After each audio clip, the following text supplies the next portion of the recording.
이미 소식을 들어서 아시겠지만 지난 3월 5일부터 시작된 이제 2026년 세계 야구 대회 있죠. WBC 월드 베이스볼 클래식에서 한국 대표팀의 목표는 8강에 진출하고 가능하다면 우승을 하는 것이었는데 17년 만에 8강에는 진출했지만 안타깝게도 어제 경기에서 패해서 우승은 다음 기로 이루어야 했습니다.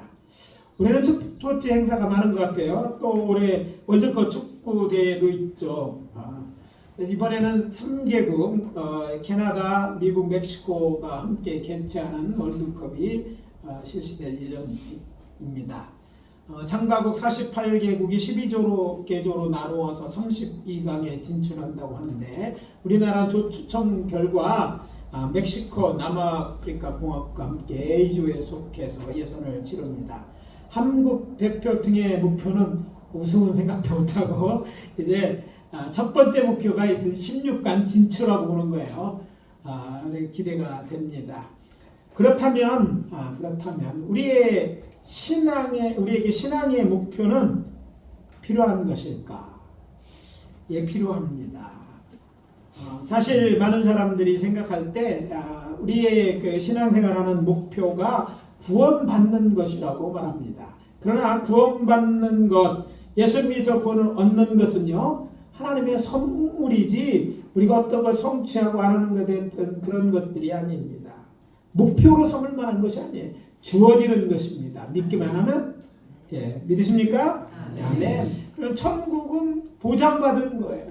하나님의 은혜의 선물이기 때문입니다. 그러나 그것이 전부가 아니죠. 성경은 특별히 우리 주님께서는 이제 다시 오시는 주님께서 세상을 다스린 그때에 각자가 행한 일에 대해서 심판을 받게 될 것이라고 이야기합니다. 어떤 성도는 주께로부터 면류관 곧 상을 받게 될 것이고 어떤 사람은 받지 못하게 될 것이기 때문에 우리에게는 목표가 필요한 거죠. 상 받기 위해서 뭔가를 해야 된다는 그런 것이죠. 그래서 저는 오늘 아침 우리가 함께 봉독한 에베소서 4장 13절을 중심으로 우리의 영적 목표라는 제목으로 하나님의 메시지를 전하고 은혜를 나누도록 하겠습니다. 우리의 첫 번째 영적 목표입니다. 온전한 사람이 되십시오. 따라해 봅시다. 온전한 사람이 되자. 에베소서는 사도 바울이 AD 이제 그 사들 로마 감옥 곳 이제 마메트리움이라는 곳에서 소아시아 오늘날 트리키에 있는 에베소에 써보낸 옥중 서신입니다. 편지에서 바울은 그리스도의 몸된 교회에 대해 설명하면서 4장에서 성령이 하나됨을 통한 일치에 대해서 먼저 언급하고 그리고 이어서 주께서 각 사람에게 주신 분량대로 은혜의 선물로 사도, 선지자, 복음 전환자, 목사와 교사 같은 직분 곧 직책을 주셨다고 말합니다. 여기 언급된 여러 가지 직분은 오늘날 한국교회로 말하자면 교역자들에게 주어지는 직분이라고 할 수 있습니다. 바울이 언급한 교사, 헬라어 원어로 보면 디다스칼로스라는 명사인데 복음서에서 예수님을 사람들이 지칭할 때 즐겨 사용한 표현으로 히브리어는 랍비에 해당되는 말입니다. 그래서 말하는 교사도 오늘 주일학교에서 하는 그런 교사라기보다서 이런 것을 통해서 볼 때 전문적인 교사를 설명하고 있는 거죠. 사역자 중에서 티칭의 사역을 간 교육전도사나 교육목회자 또는 이런 교수 같은 사람이라고 말할 수 있는 것인데 이런 직분자들을 세우는 목적은 성도들을 온전하게 하고 또 봉사하게 함으로써 그리스도의 몸된 교회를 세우기 위함이라고 말하고 있습니다. 에베소서 4장 12절입니다. 이는 성도를 온전하게 하여 봉사일을 하게 하며 그리스도의 몸을 세우려 하심이라. 이어지는 본문 말씀이 오늘 우리가 함께 봉독한 말씀입니다. 우리가 다 하나님의 아들을 믿는 것과 하는 일에 하나가 되어 온전한 사람을 이루어. 그러니까 이 구절을 연결해 보면 이런 말이 됩니다. 교회가 직분자를 세우는 첫 번째 목적은 성도들을 온전한 사람이 되게 하는 것이다. 그렇다면 바울이 언급한 온전한 사람은 어떤 사람을 가리키는 말일까요? 오늘 본문에 온전한 사람이라고 말할 때 온전이라는 헬라 형용사가 델라이오스라는 이제 연령, 장성한 뭐 이런 의미로 쓰였다기보다는 연령적으로 이제 장성한이라는 의미보다는 도덕적으로 완전한 사람을 가리킨다고 말할 수 있습니다. 그렇다고 나이를 무시할 수 있는, 나이도 포함해서 나이도 자란 만큼 도덕적으로는 성숙한 사람을 말한다는 그런 내용이죠. 여기서 우리는 바울이 온전한 사람을 언급하기 전에 조건절을 붙였다는 점에 유의해야 합니다. 그가 내세운 조건은 두 가지입니다. 하나님의 아들을 믿는 것과 아는 일입니다. 그러니까 결론적으로 본문에서 온전한 사람, 곧 온전한 성도는 단지 도덕적인 완전한 사람을 말하지 않습니다. 그냥 나이가 뭐 이렇게 뭐 들은 사람 뭐 이런 그런 사람도 아니고 또 그렇다고 해서 도덕적으로 온전한 사람을 말하지 않는다는 것. 대신 하나님의 아들 예수 그리스도로 예수님을 구주로 영접한 사람이요, 그래 자신의 왕 곧 그리스도로 인정하는 사람을 말합니다. 따로 국밥은 아직까지 국밥이 아니지 않습니까? 요즘 우리가 가끔가다 국밥을 먹으러 가면 우리 안 목사가 언제부턴가 따로 국밥을 시키더라고요. 저는 처음에 이렇게 생각해요. 저는 경제적인 데 밝은 사람이니까 어차피 섞으면 다 국밥인데 그걸 따로 먹나 이런 생각을 했어요. 근데 요즘은 제가 따라합니다. 따로 시킵니다. 근데 확실한 건 제가 생각하는 게 맞아요. 따로 섞기 전까지는 국밥이 아니죠. 국 속에 밥이 있어야 되는데 따로 있으니까 섞어야 국밥이다. 자, 이 말이 하는 이유는 그렇습니다. 사랑하는 성도님은 하나님의 아들 예수를 나의 구주로 영접하고 또 그를 나의 주로 모시기 전까지는 온전한 의미에서 그리스도인이 아니고, 더 정확히 말하면 여기서 이야기하는 온전한 사람이 아니라는 것이죠. 자, 생각해 봅시다. 성서는 우리에게 알려줍니다. 구원받지 못한 사람은 온전한 사람이 아니다. 어떤 분들은 이를 제시할지도 모릅니다. 뭐 믿는다고 뭐 달라지는 거 있어? 보여지는 것으로 달라지는 것이 없는 것이 분명하지만 왜 온전한 사람이 아니냐면, 인간은 영, 혼, 육으로 이루어져 있는데 중요한 것은 우리의 영은 정말 구원받기 전까지, 영이 살아나기 전까지 죽어있는 상태이기 때문에 온전한 사람이 아닙니다. 적어도 우리가 창세기를 통해서 발견할 수 있는 하나님이 태초에 만든 인간은 온전한 인간이었어요. 그게 아담이었어요. 영혼 육이 다 살아있고 건강한 사람 아담이었어요. 그러나 타락한 이후에 죄로 말 영이 죽었기 때문에 온전한 사람이 못 되는 거예요. 그런데 예수 믿고 나서 그 영이 다시 살아나는 거예요. 그래서 온전한 사람이 되는 것입니다. 이때 중요한 것은 예수가 바로 그런 일을 하시는 구원자라는 사실이고, 구원자이심을 우리가 인정할 때, 예수를 나의 구원자로 인정할 때, 구주를 그러니까 영접할 때 우리는 온전한 사람이 될 수 있는 거예요.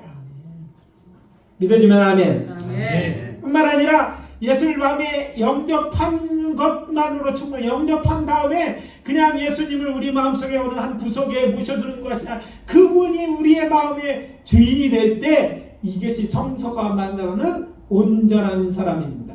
하나가 되는 거예요. 우리가 예수를 믿는 것에 하나가 되고 예수를 나의 주시는 것으로 하나가 된 이런 사람, 그러니까 영적으로 보면 영혼이 다 살아있고 건강한 이 사람이 바로 온전한 사람이고, 또 우리에게 온전한 사람이 될 것을 우리에게 요구하고 있다는 사실입니다.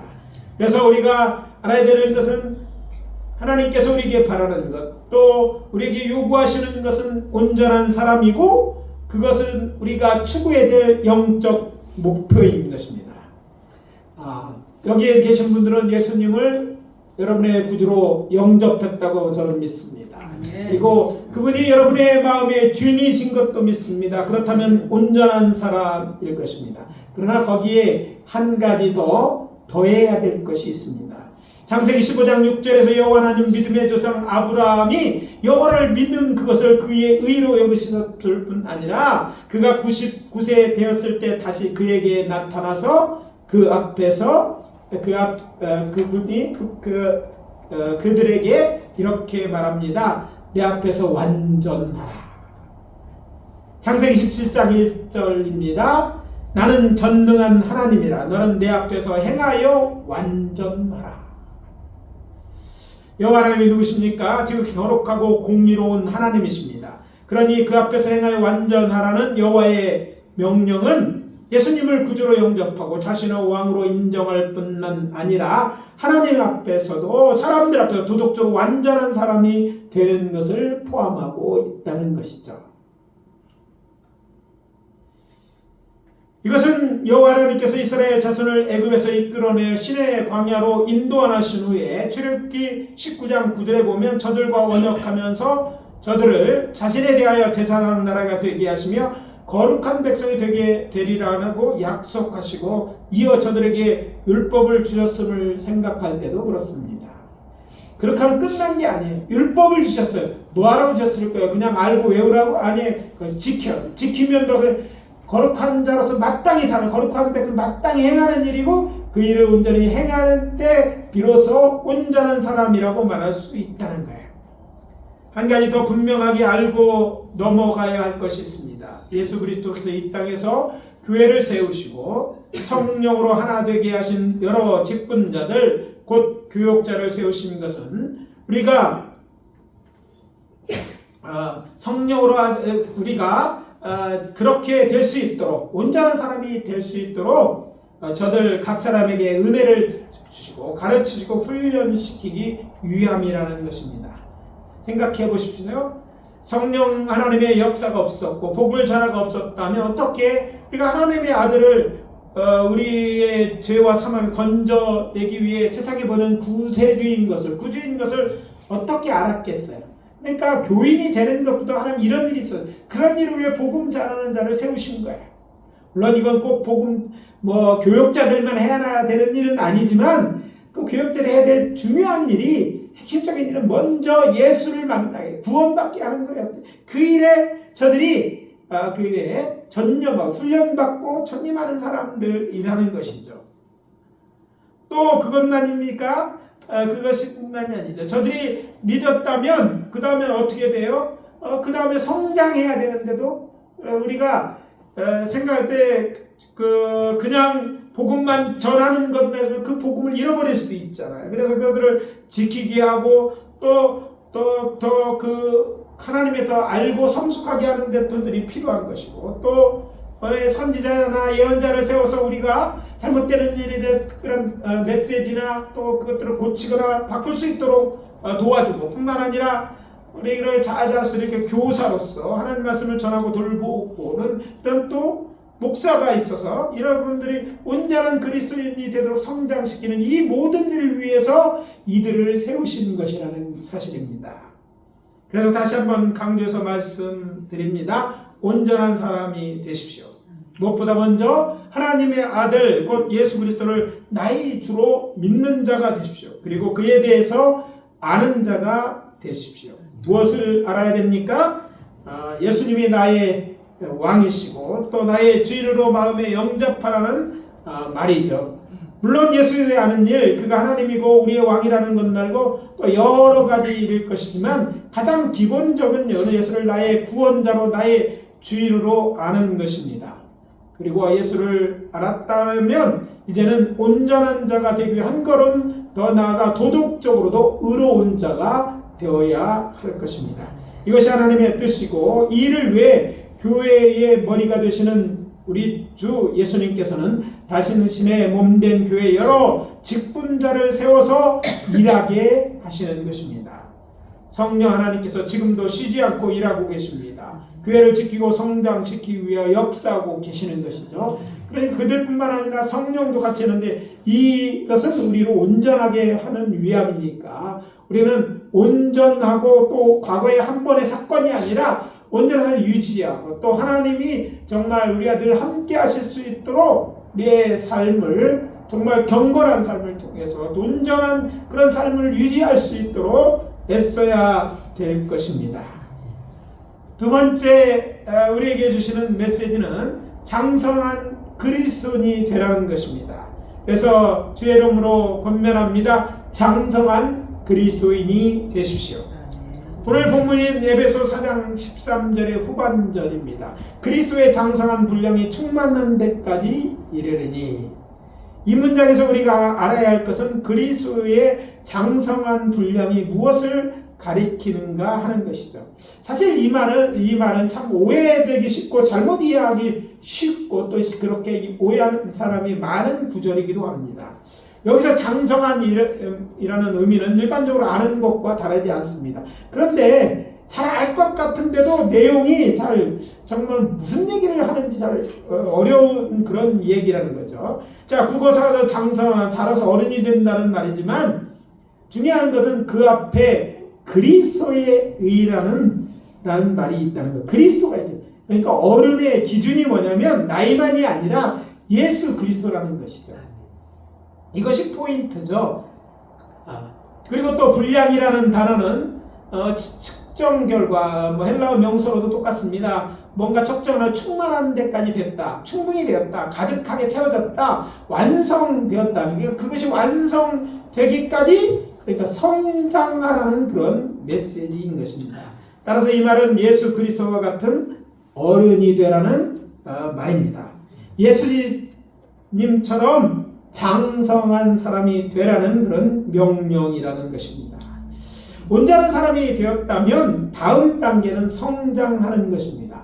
갓 태어난 아이도 사람이지만 제대로 사람 구실을 하려면 장성해야 합니다. 영적인 성장도 마찬가지입니다. 예를 들어 우리 중 누구도 우리 어린 정욱이에게 설거지 좀 하라 이렇게 요구하지 않습니까? 했다면 이 부모들 가만히 있지 않을 건데 우리가 생각할 때 그건 마땅한 일이 아니죠. 그렇고 또 우리가 보면 이제 이번에 보니까 초등학생인 김예겸이나 고등학생 김한경처럼 이제 정욱이 양은 다르잖아. 키도 크고 키로 따지면 훨씬 크죠. 저보다 클거리요. 한겸이는 벌써부터 그러면 다 성장한 것이 아니에요. 공부만 이렇게 공부해야 될 날이고 공부할 뿐 아니라 때로는 저들에게는 집안일도 좀 거들어야 되고 하나님도 할 수 있어야 성장하고 장성해지는 거예요. 그런 일에서 이번에 이 두 형제가 필리핀 단기소에 동참해서 수고한 일은 저들이 잘 성장해서 보여주는 일이고 또한 우리 교회는 물론이고 아니라 하나님의 기뻐하시는 일에 동참한 것이라고 생각합니다.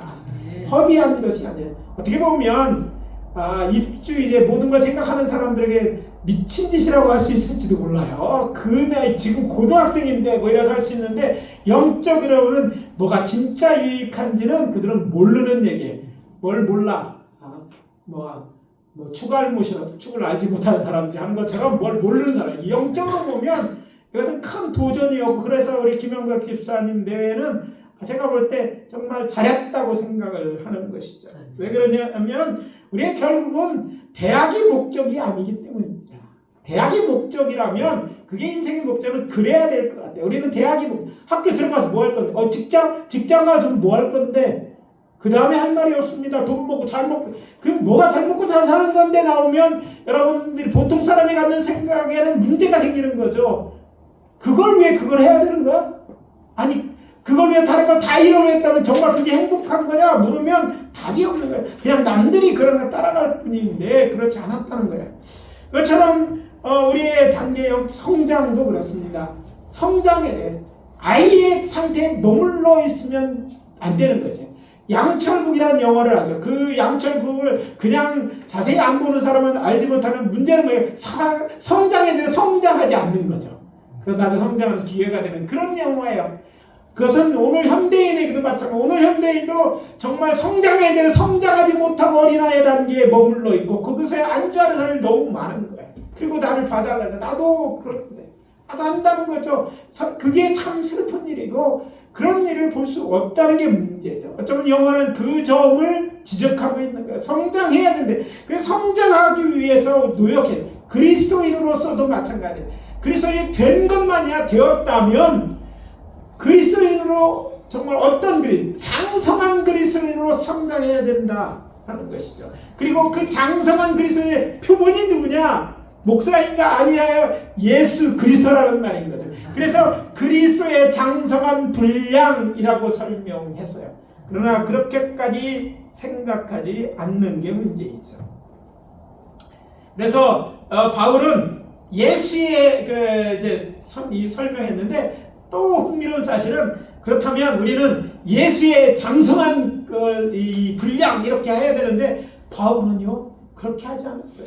뭐라고 했습니까? 그리스도의 장성한 분량이라고 언급했습니다. 여기서 우리는 바울의 숨겨진 의도를 볼 수 있어야 합니다. 저는 그것이 에베소에 있는 교회가 시리아에 있는 안디옥 교회처럼 성장하여 사람들에게 그리스도인이라고 불려지기 바라는 마음에서 기록했다고 저는 생각합니다. 사도행전 11장 26절입니다. 만남의 안디옥에 데리고 와서 둘이 교회에서 1년간 모여 있어 큰 무리를 가르쳤고 제자들이 안디옥에서 비로소 그리스도인이라 일컬음을 받게 되었더라. 여기서 예루살렘 교회가 안디옥에 파송한 바나바, 그러니까 오늘날 보면 담임 목사였던 그가 다소에 가서 만난 사람은 훗날 바울로 불린 사울이었습니다. 다소는 그의 고향이었고 바나바는 그의 고향까지 가서 그를 데리고 안디옥으로 돌아왔고 둘은요 1년간 성도들을 가르쳤습니다. 그런데 놀라운 사실은 저들이 그곳에서 사람들에게 교인들끼리 서로 부른 게 아니에요. 그 지역 사람들에게 안디옥에 있는 사람들에게 그리스도인이라고 불리기 시작되는 거예요. 저들을 볼 때 그리스도를 따르는 자라는 의미잖아요. 교회 곧 예수의 제자들의 영적 기준은 그리스도입니다. 예수 그리스도예요. 교회는 그리스도를 닮아가는 사람들입니다. 그러니까 그리스도의 장성한 분량에 충만한 데 이른다는 말은 그리스도인처럼 사는 거예요.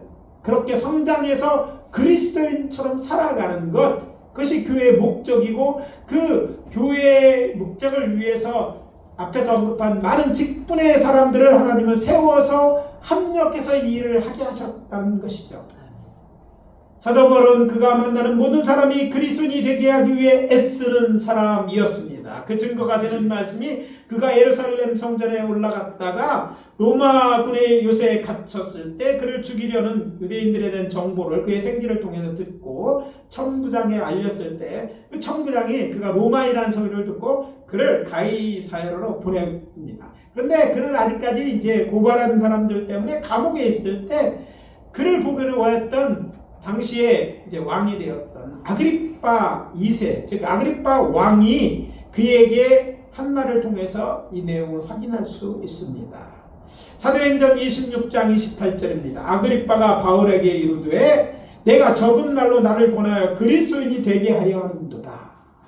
자, 그런 헤롯 대왕의 손자였죠. 그런데 그가 볼 때 하는 얘기를 들으니까 지금 나를 오늘날 전도한다. 그리스도인 되게 한다고 생각해요. 그것이 느껴질 만큼 그런 그리스도인이 되는 것. 이게 그의 교육의 목적. 교회의 모든 성도들은요, 그리스도인이라고 불릴 만큼 교회에서만 우리끼리 부르는 것이 아니라 세상 사람을, 우리 이웃집 사람들, 우리 학교에서 같이 공부하는 학생들이 아니 우리 직장에서 우리가 그리스도인이라고 부를 만한 그런 성도가 되기를 원했다는 것이죠. 다시 성장한 예수 그리스도에 생각해 봅시다. 개종한 이방인으로서 의사였던 누가는 예수님의 탄생부터 시작하여 성장 그리고 죽음과 부활 그리고 승천까지를 연대순으로 복음서를 기록하였습니다. 그게 누가복음인데 누가복음 2장 23절에서 예수님께서 가르치기를 시작한 때가 30세쯤 되었다고 기록하고 있습니다. 따라서 교회는 전통적으로 예수님께서 공생애를 시작하신 때를 30세로 봅니다. 자, 예수가 공생애, 그리스도인답게 그리스도인으로서 사역을 시작한 게 30대라고 보는 것이죠. 성서시대의 유대인 남자는요 13세, 여자는 12세에 성인식을 치릅니다. 그리고 민수기 1장 3절에 따르면 싸움에 나갈 만한 사람의 나이는 몇 세였어요? 20세 이상의 남자로 여호와께서 이를 계수하라고 명령하지 않았어요.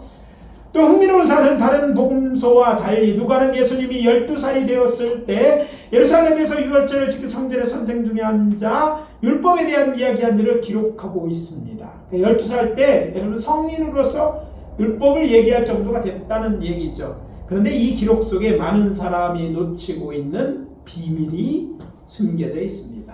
신학시대의 유대인들은요, 신구약 중간에 증가는 마카비 왕조, 하시면 왕조라고도 하죠. 여왕이 한 명 있었는데 알렉산드라라는 여왕입니다. 그러니까 알렉산더 얀네우스의 아내로 주전 76년에서 67년까지 통치한 그녀가 한 일이 있는데 세계에서 최초로 의무교육을 실시했죠. 어린아이들 성인에 이르기 때 성인식을 하기 전에 회당을 통해 초등과 중등 교육 과정에 해당하는 공부를 하게 했어요. 그런데 우리가 국어, 영어, 수학 이런 걸 가르쳐요. 유대인들은 국어로 해서 히브리어를 가르치지 않아요. 성경으로 그냥 히브리어를 가르치는 거예요. 이게 가르치는 방법의 차이인데, 그러니까 5세가 되면 이제 회당에 가고, 회당에서 그를 가르치는데 9세까지 모세 오경을 가르칩니다. 성경만 가르칩니다. 근데 이 성경을 통해서 언어를, 문자를 배우고 성경을 통해서 그들의 생활 어떻게 살아야 성경 안에 다 있잖아요. 그 당시 오늘 복잡하지 않아서 다 있으니까 그 모세 오경을 공부하는 거예요. 그리고 10세서부터 12세까지 중등 과정은요, 구전열배는 미시나를 공부합니다. 성경과 그에 대한 어떻게 적용하는까지를 그가 다 공부해서 삶을 살도록 훈련시킨 것이죠.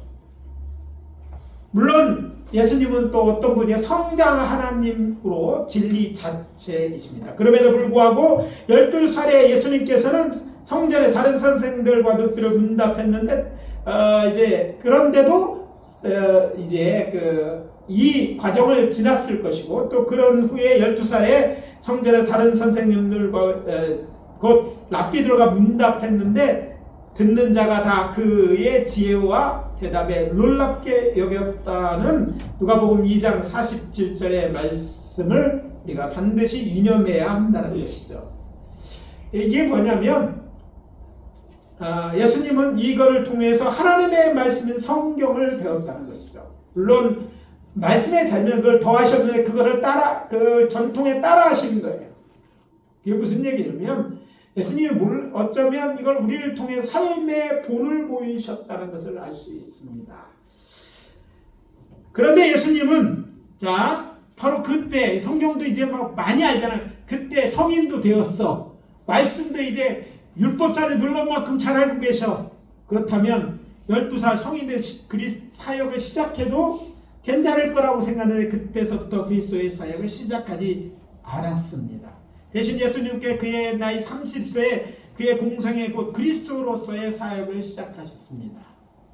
30세 민수기 40장에 보면 여호와께서 회막일에 참여할 레위 자손들을 30세 이상 50세까지 일하게 하셨어요. 여기에 이제 30세라는 나이가 등장합니다. 물론 민수기 8장 24절은 회막 밖에 날릴 때는 바로 30세부터 이렇게 했는데 회막에 들어갈 때 봉사하는 사람은 좀 낮춰서 25세부터 49세라고 제한하긴 하였지만, 중요한 건 30세부터 이런 회막을 옮기고 하는 일에는 이제 공적으로 할 수 있는 나이로 인정했다는 거예요. 뿐만 아니라 서기관들도 이제 율법을 배우잖아요. 서기관을 가르치기 시작할 때 당시에 그럴 합당한 나이라고 여겼던 나이가 30세예요. 그러니까 유대 문화에서는 공식적으로 뭔가 책임지고 이런 걸 하는 나이에서 하는 나이가 30세였다는 것을 알 수 있는데, 바로 그의 나이 예수님은 30세 때 이 일을 그리스도로서 일을 시작했다는 것입니다. 자, 여기에 장성한 그리스도의 기준에 대한 실마리가 있습니다. 어디까지를 장성한 그리스도인으로 봐야 되나? 예수님, 단순히 예수님 하면 우리는 성장한 예수님만, 어디서부터 그럼 예수님 성장이 다 되는, 정말 우리의 기준이 되는 그런 단계에 이르렀으니까 생각할 때 이게 실마리가 된다는 것이죠. 놓치지 말아야 했던 성경의 자세한 언급은 없지만 이후에 예수 그리스도에게서 발견할 수는 하나님을 사랑하고 이웃을 자신과 사랑하는 그분의 인격, 30세 이전에 예수님의 삶에 녹아져 있다는 사실을 놓치지 말고 이것들을 생각해야 되죠. 뿐만 아니라 예수님께서는요, 이제 침례 요한의 세례를 받은 후에 세례를 받은 바로 사역을 시작하지 않습니다. 유대 광야로 나가서 시험을 당한 후에 성령의 능력으로 갈릴리로 돌아가셨다고 누가복음 4장 14절에 기록되어 있습니다. 즉 공생애를 시작할 때 예수님은 성령 충만했습니다. 자, 이런 것이 다 포함돼서 30세 나이가 됐다는 것을 의미합니다. 그래서 오늘의 마지막 부분인 그리스도의 장성한 분량이 충만한 데까지 이르려는 말씀은 오랫동안 교회는 그리스도로 충만케 되는 것으로 생각했습니다만 우리의 속사람을 생각을 그리스도로 채우는 것으로 이해했어요. 전에는 그랬어요. 그러나 이 말씀의 헬라 본문과 그 내용과 관련되어 성경 말씀을 통해 볼 때 다르게 해석돼야 된다고 저는 깨닫게 되었습니다. 저는 이런 말씀들에서 통찰력을 얻어서 사도 바울이 생각한 그리스도의 장성한 때는 육체적으로 장성하였을 뿐만 아니라 가르칠 수 있는, 그러니까 하나님의 일을 감당해 나갈 수 있는 나이 30세의 그리스도라고 부른 것입니다. 우리는 그러니까 장성한 분량이 된다면 30세 때쯤에 예수님의 그것이 이제 그 정도까지 성장해야 된다고 봐야 된다는 것이죠. 따라서 예수 그리스도의 이름으로 강권합니다. 장성한 그리스도인이 되십시오. 30대의 예수 그리스도 같은 주의 일을 할 만한, 아니 더 넘어서 그 일을 하는 자들이 되시기를 예수 그리스도 이름으로 축원합니다. 장성한 그리스도인이 끝나는 게 아니죠. 그리스도인으로서 이제 주의 일을 감당하는 자들이 되라는 거죠. 장성한 그리스도인은 우리가 나이 먹던 시간이 지나면 교회에 오래 다니면 된다는 말이 아닙니다. 참 오늘날 교회를 오래 다니는 분이 많아요. 아니 모태신앙도 있습니다. 어렸을 때 다녀. 근데 올해는 다녔더니 말씀에 대해서 아는 것도 없고 뭐 그의 삶에 영향력도 없고 정말 교회만 다닌 사람이야. 그래서 흔히잖아요. 모태신앙이다. 아무것도 못하는데 연조만 많아. 어렸을 때 다녔는데 이런 사람이 넘쳐나는 게 문제예요. 그래서 교회가 힘이 없습니다. 세상에 영향력이 없어요. 정말 우리는 그렇게 연정한 오래인 신앙인으로 남으려고 하지 마시기 바랍니다. 그건 마치 양철국에 등장한 주인 것처럼 성장하지 않는 것이고 하나님이 기뻐하는 모습이 아니에요. 여러분 우리가 우기가 보면 정말 예쁘고 귀염스러운데 항상 올해나 어제나 오늘나 동일해봐요. 10년 뒤에 똑같았다면 큰일 날 일이 아닙니까? 때에 따라 성장해야 되는 거예요. 여러분의 신앙도 그렇게 성장해야 되는 거예요. 어떻게 그리스도의 장성한 목표는 예수 그리스도가 30세 때 된 만큼 그런 일이 되어서 이제는 나서서 그리스도의 주의 일에도 우리가 세상 일도 해야 되겠지만 뭐 주의 일에 전념해야 되는 아니라 그러면서도 불구하고 주의 일에서 이런 일을 감당하는 그리스도로 성장해 나가는 것 주님이 바라시는 일이라는 거예요. 그렇게 생각할 때 제가 이제 생각하면서 좀 한국교회 주일학교나 학생부 성경 공부에 정말 특기 없는 것을 생각하면서 이걸 우리가 간구한 결과가 아닌가 생각합니다. 교회 학교를 망치는 것은 교회의 중직들이었다고 학자들은 말합니다. 왜? 나중에 예수 믿는데 교회에서 이렇게 오래 붙들고 있느냐고 막 이렇게 혼나고 다 됐죠. 교회 중직들이 그랬어요. 목사도 동참한 죄가 있어요, 사실. 그래서 교회를 오래 다녔는데 성경을 모릅니다. 우리 교도 무슨 일 할 때 제가 특히 제일 안타까운 일은 목사님한테 물어보래요. 목사님한테 물어볼 것 같으면 여러분 모르고 목사님한테 물어보면 좋겠지만 그것은 답이 아니에요. 여러분이 알아야 되는 거예요. 이제 말씀입니다. 여러분이 말씀을 잘 알아야 되는 거예요. 말씀대로 하니 살아야 되는 거죠. 그런데 누구처럼 누구의 얘기하라 이거는 충분한 대답이 아닌 거예요.